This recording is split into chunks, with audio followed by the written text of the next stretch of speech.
Idan har kana so ka canza rayuwanka, dole sai ka yi waɗannan abubuwan guda uku.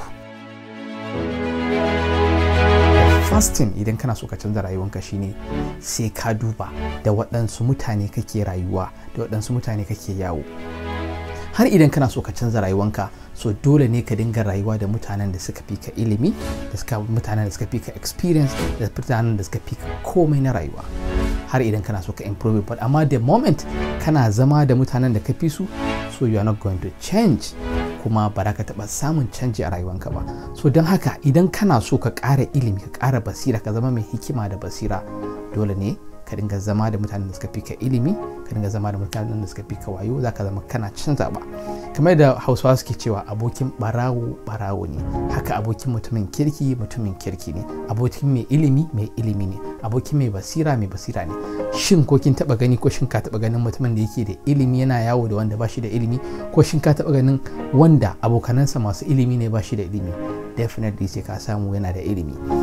Sannan mutum duk iliminsa idan ya kasance duk abokanansa jahilai ne, a kwana a tashi sai ya zama na aikin jahilci, a kwana a tashi sai ka nemi ilimin ka rasa, a kwana a tashi sai ka yana aiki irin na jahilai. So idan kana so ka canza rayuwanka, idan kana so rayuwanka ta yi kyau, idan kina so rayuwanki ta yi kyau, shine ya kasance mutanen da ke tare da su, mutane ne masu ilimi, mutane ne masu hikima, masu basira. Then number 2 shine most people suna samun problem da wannan. Me yasa nace suna samun problem da wannan shine ba su da clarity akan abin da suke so. Daga mutum ya ce, oh ni kawai rayuwata nake yi, ban ma san ina na dosa ba. Har idan baka san inda ka dosa ba, you are not going anywhere.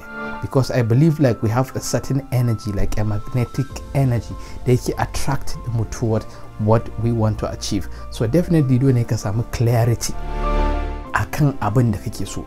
Me kake so? Kana so kai kuɗi ne, kana so kai arziki, wani irin kuɗi kake so ka samu, wani irin arziki kake so ka samu, sannan menene kake so ka samu? Kana so ka zama mai ilimi ne, mai karatu ne, ko menene? You need to have a clear picture akan abin da kake so ka achieve, because if you have a clear picture, then definitely you can set a strategy step by step for yourself na yadda zaka achieving goals ɗinka. Number 3, this is where it gets complicated. Get ready to pay the price. Dole ne duk abin da za ka yi akwai price ɗin da za ka pay. Duk wanda ya arziki, duk wanda ya samu ɗaukaka, duk wanda ya samu daraja da ilimi, dole in ka same shi zai ce maka ya paying price. Are you ready to pay the price? Are you ready ka fita daga cikin jin daɗin da kake yanzu saboda a gaba ka samu jin daɗin da ya fi wanda kake ciki?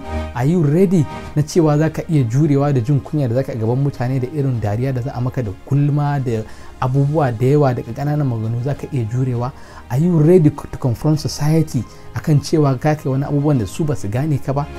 If you are not ready to pay this price, then you are not going anywhere. Definitely idan kana so ka achieving success, so you must be ready to pay a price. Wani lokaci wanda kuke zaune da su ma ba za su gane me kake so kai ba, ga suna takura maka, suna cewa kaza. No, struggle, be strong, and then you succeed. Wannan shine abubuwa guda uku da za ka yi wanda za su canza maka rayuwanka, wanda za su canza miki rayuwanki, wanda za ka yi amfani da su ka samu success in your life. And definitely if you put these 3 things in your life, definitely you're gonna get a change. Sai kaga canji a rayuwanka. So kada ku manta ku danna like button and you follow my page and all my social media handle. Thank you very much. I am yours, YDEEN.